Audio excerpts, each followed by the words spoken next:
Imagine waking up tomorrow to find every human being on Earth has simply vanished. No war, no asteroid, no slow decline, just absence. 7 billion people gone overnight, leaving behind everything we built. What happens next is not a story about destruction. It is a story about how resilient the non-human world actually is, and how much of what we think of as permanent turns out to be surprisingly temporary when the thing maintaining it stops showing up for work. The first changes would begin within hours. Nuclear power plants, which require continuous human monitoring and active cooling systems, would begin experiencing problems within days of losing their operators. Most modern reactors have passive safety systems designed to shut down without human intervention, but the spent fuel pools that store used reactor rods require active cooling indefinitely. Without it, the water in those pools would eventually evaporate, and the exposed rods could catch fire and release radioactive material into the surrounding environment. There are around 440 operating nuclear reactors in the world and hundreds of spent fuel storage sites. The contamination from these sites would create localized dead zones, but the scale, while significant, would not be planetary. Chernobyl, which represents roughly what an uncontrolled nuclear site looks like after abandonment, has become one of the most biodiverse areas in Europe within 4 decades, despite measurable ongoing contamination. Life works around it. Within the first week, coal and gas-fired power plants would shut down as fuel ran out or systems failed without electrical grids, which require continuous balancing of supply and demand,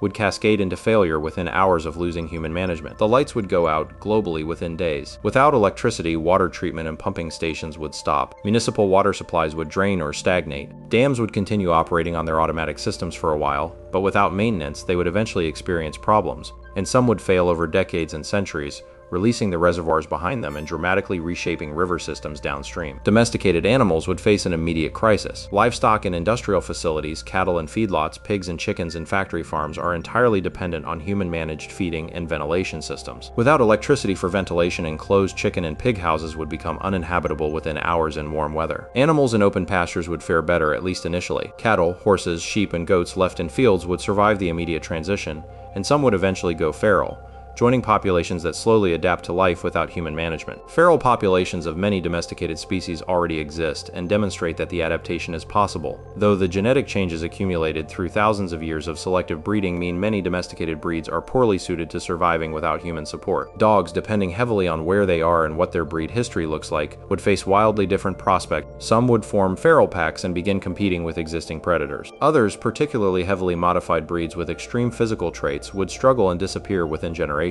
Within months, the most dramatic visible changes would be in cities. Without maintenance, urban infrastructure deteriorates faster than most people intuitively expect. Flat roofs, which are common on commercial and industrial buildings, are designed with drainage systems that require clearing. Blocked drains mean standing water, which means accelerating structural damage from freeze and thaw cycles in temperate climates. Within a year or two, many flat-roofed buildings would begin showing serious structural compromise. Plants would begin colonizing available surfaces almost immediately. Grass, opportunistic weeds, and pioneer plant species are extraordinarily good at finding purchase in any available crack or gap. Within a few years, many streets and sidewalks in areas with significant rainfall would be visibly green. Vegetation breaking up pavement accelerates its deterioration significantly, since plant roots widen cracks and allow water penetration that further damages the surface. Rivers, freed from the flood control infrastructure that currently channels and constrains them, would begin reclaiming their floodplains. Many urban rivers have been straightened, narrowed, and confined to concrete channels that bear little resemblance to their original courses. Without maintenance of those channels, rivers would revert toward their natural meandering paths over decades and centuries, in some cases moving significantly from their current positions and flooding areas that currently sit above the floodplain. Within 50 years, many smaller cities in wet climates would be largely unrecognizable. Vegetation would cover most surfaces. Buildings without stone or brick construction would have collapsed or be in severe structural compromise. Larger structures, particularly those made of reinforced concrete and steel, would survive longer. But steel corrodes and concrete structures lose integrity over decades without maintenance. Paris, London, and New York would still have recognizable remnants of major stone structures centuries after human abandonment, but they would look more like the ruins of ancient Rome than like functioning cities. Rome itself, for comparison, has been continuously occupied and partly maintained, and it still has structures 2,000 years old. An abandoned city would deteriorate much faster than one that had been maintained, but some of its most durable structures would persist for a very long time. The ecological changes would be the most significant story playing out over longer timescales. Agriculture currently occupies roughly half of the Earth's habitable land surface. Without human management, the vast majority of this land would begin transitioning back toward whatever the natural vegetation of that region was before it was cleared. The process is not instant. Agricultural land that has been heavily worked for decades can be depleted, compacted, or altered in ways that slow ecological recovery, but the direction of change is consistent. Given enough time, abandoned farmland becomes grassland, then scrubland, then forest, in a process ecologists call succession. The timescale depends heavily on the region. In the wet tropics, recovery is fast. Abandoned land in the Amazon basin can show substantial forest regrowth within a decade. In temperate regions, full forest recovery on abandoned agricultural land typically takes a century or more. In arid or semi-arid regions, recovery can be very slow, particularly in areas where overgrazing or intensive agriculture has altered soil structure significantly. The oceans would begin recovering almost immediately from fishing pressure. Fish populations in heavily exploited areas would begin increasing within years. Large marine animals, including whales and sharks, whose populations have been dramatically reduced by human activity, would have significantly more habitat, food, and reproductive opportunity. The recovery of apex marine predators would cascade through ocean food webs in ways difficult to predict precisely.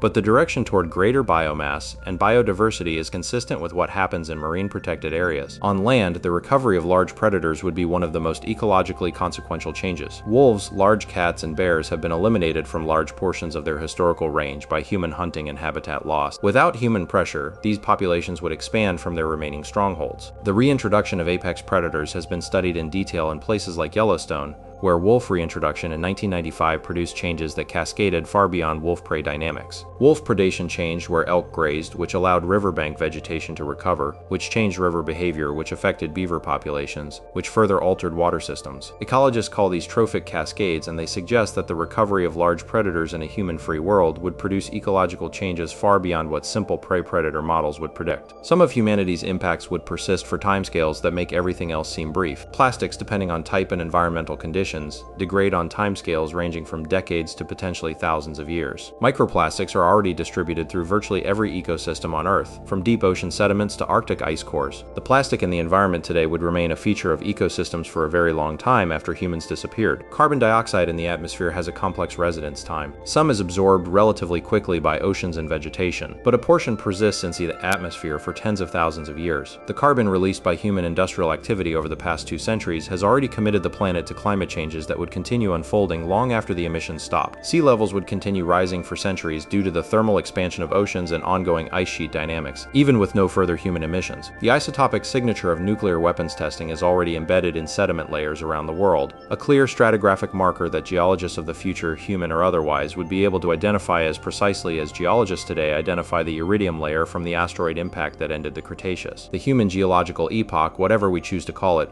would be readable in the rock record millions of years from now. Some human structures would also persist on geological timescales, though not the ones most people would guess. Steel and most building materials would be gone within centuries to millennia. But the deepest mines, the largest quarries, and particularly the physical reshaping of landforms through construction and excavation would leave traces readable in the geological record for a very long time. The Mount Rushmore carving would remain recognizable for perhaps 100,000 years. The altered coastlines of major harbors and river mouths might persist for millions. The larger question underneath all of this is what it reveals about the human relationship to the natural world. One reading of the scenario is humbling. The systems that maintained themselves for billions of years before humans arrived would resume doing so with remarkable speed. The ecological damage of the past several centuries, devastating as it has been, would prove largely reversible on timescales that are long by human standards but brief by geological ones. Life as a system is robust in ways that individual species, including our own, are not. Another reading is the opposite of humbling. The fact that some of our impacts, particularly atmospheric carbon and plastic contamination, would persist for geological timescales is a measure of the actual physical scale of what industrial civilization has done. We have altered the planet's chemistry,